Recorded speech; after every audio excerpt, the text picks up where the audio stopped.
बच्चों की पढ़ाई का सफर। अरे, ये तो एक ऐसी बात है जो हम सब पेरेंट्स के लिए बहुत मायने रखती है। इस रास्ते में ना कई मोड़ आते हैं, कभी प्रेशर, कभी उम्मीदें, और हमेशा ये चुनौती कि सही रास्ता कौन सा है। तो आज हम इंडियन एकेडमी ऑफ पीडियाट्रिक्स के गाइडलाइंस के आधार पर इन्हीं सब पहलुओं पर बात करेंगे। तो सबसे बड़ा सवाल यही है कि हम अपने बच्चे की पढ़ाई की इस जर्नी में उसके सबसे अच्छे पार्टनर, सबसे अच्छे सपोर्टर कैसे बन सकते हैं। ये एक ऐसी फिक्र है जो शायद हम सभी को कभी ना कभी होती ही है। चलिए, आज इसी का जवाब ढूंढने की कोशिश करते हैं। और हाँ, ये जो जानकारी हम देखने वाले हैं, ये कोई सुनी सुनाई बात नहीं है। ये भारत के बाल रोग विशेषज्ञों की सबसे बड़ी संस्था यानी इंडियन एकेडमी ऑफ पीडियाट्रिक्स या आईएपी की गहरी रिसर्च पर आधारित है। मतलब हम सीधे एक्सपर्ट्स की सलाह पर ही बात कर रहे हैं। तो आज की हमारी बातचीत इन 4 हिस्सों में बटी होगी। हम शुरू करेंगे एक मजबूत नींव बनाने से, फिर जानेंगे पढ़ाई के सही तरीके, आज के ज़माने के प्रेशर को समझेंगे और आखिर में भविष्य की योजनाओं पर बात करेंगे। तो चलिए पहले हिस्से से शुरू करते हैं। एक मजबूत नींव बनाना जो बच्चे के शुरुआती सालों में ही रखी जाती है। यहाँ आईएपीज़ की एक बहुत ही इंटरेस्टिंग और सच कहूँ तो थोड़ी चौंकाने वाली बात सामने आती है।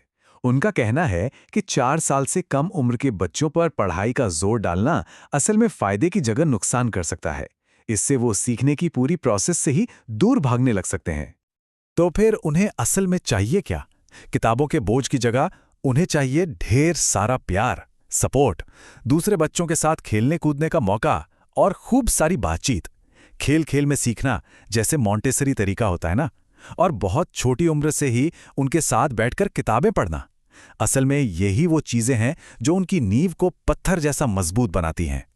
चलिए अब दूसरे हिस्से पर आते हैं। पढ़ाई और फोकस में मास्टरी कैसे हासिल की जाए। ये उस आम परेशानी का हल है जब बच्चा मेहनत तो खूब करता है पर रिजल्ट्स में वो बात नहीं दिखती। ये आईएपी की एक लाइन है जो बहुत गहरी है। इसका सीधा सा मतलब है कि अगर कोई बच्चा पढ़ाई में स्ट्रगल कर रहा है ना, तो वो जानबूझकर ऐसा नहीं कर रहा। कोई ना कोई वजह जरूर है। हमें बच्चे को दोष देने के बजाय उस वजह को ढूंढना होगा। तो इसका सल्यूशन क्या है? बच्चों को सही स्टडी स्किल्स सिखाना। ये उनके लिए टूल्स की तरह हैं। जैसे क्लास में नोट्स कैसे बनाने हैं, अपना टाइम कैसे मैनेज करना है, माइंड मैप से मुश्किल टॉपिक को कैसे आसान बनाना है, और जो पढ़ा है उसे किसी और को समझाना। ये स्किल्स रट्टा मारने से कहीं ज्यादा काम आती हैं। और क्या सजा देना सही है? आईएपी के मुताबिक बिल्कुल नहीं। देखिए, अनुशासन और सजा दोनों में जमीन आसमान का फर्क है। अनुशासन का मकसद कुछ अच्छा सिखाना है, जबकि सजा सिर्फ डर पैदा करती है, और कई बार तो इसका असर उल्टा ही पड़ जाता है। तारीफ और इनाम हमेशा सजा से बेहतर काम करते हैं। अब हम आते हैं अपने तीसरे पड़ाव पर, आज के जमाने के प्रेशर से कैसे निपटें, जिसमें स्क्रीन टाइम और पढ़ाई का स्ट्रेस ये दो सबसे बड़े मुद्दे हैं। स्क्रीन टाइम पर आईएपी का नियम बिल्कुल साफ है।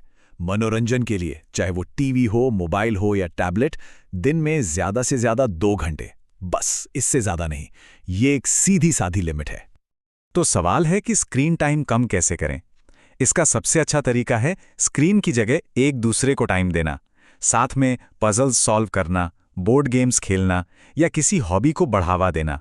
जब घर का माहौल ही टीवी या मोबाइल के आसपास नहीं घूमता, तो बच्चे अपने आप दूसरी चीजों की तरफ जाने लगते हैं। एक सवाल जो बहुत से पेरेंट्स पूछते हैं, बच्चे की याददाश्त और कंसंट्रेशन बढ़ाने के लिए सबसे अच्छा ब्रेन टॉनिक कौन सा है? क्या बाजार में मिलने वाली दवाइयां सच में काम करती हैं?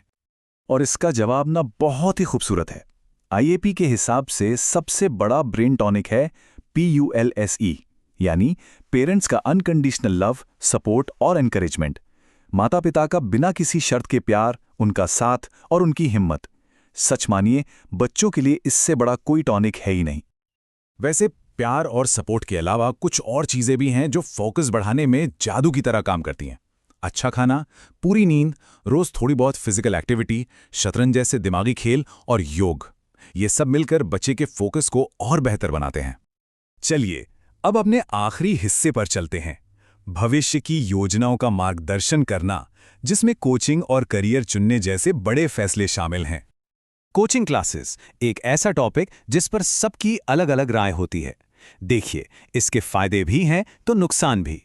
एक तरफ ये बच्चे को उसकी पूरी क्षमता तक पहुंचने में मदद कर सकती है, तो दूसरी तरफ इससे सेल्फ स्टडी का टाइम कम हो जाता है और स्ट्रेस भी बढ़ सकता है। इसलिए ये फैसला बच्चे की जरूरत को देखकर ही लेना चाहिए। और अगर बच्चे का लक्ष्य बहुत बड़ा है, मान लीजिए आईआईटी या एम्स में जाना है, ऐसे में सबसे ज़रूरी बात यह है कि हम उसका हौसला न तोड़ें। आईएपी की सलाह है कि बच्चे को ये कहने के बजाय कि ये तुमसे नहीं होगा, उसका साथ दें और उसे मुश्किलों से लड़ना सिखाएं। यहीं पर वोकेशनल काउंसलिंग बहुत काम आ सकती है। ये सिर्फ एक टेस्ट नहीं होता, बल्कि एक पूरी प्रोसेस है जो स्टूडेंट्स को उनकी असली दिलचस्पी और टैलेंट को पहचानने में मदद करती है, ताकि वो अपने लिए सही करियर चुन सकें। लेकिन सवाल ये है कि ये काउंसलिंग करवाएं कब? आईएपी का मानना है कि प्राइमरी स्कूल में ये बहुत जल्दी हो जाता है। इसके लिए सबसे सही टाइम है सेकेंडरी स्कूल, जब स्टूडेंट्स अपने भविष्य के बारे में थोड़ा सीरियसली सोचना शुरू करते हैं। तो इस पूरी चर्चा के बाद एक सवाल सोचना तो बनता है, आज हमने जो भी बातें की उनके आधार पर वो कौन सा एक छोटा सा बदलाव हो सकता है जो किसी बच्चे के सीखने के माहौल को पूरी तरह से बदल दे। इसका जवाब हम सबके पास है।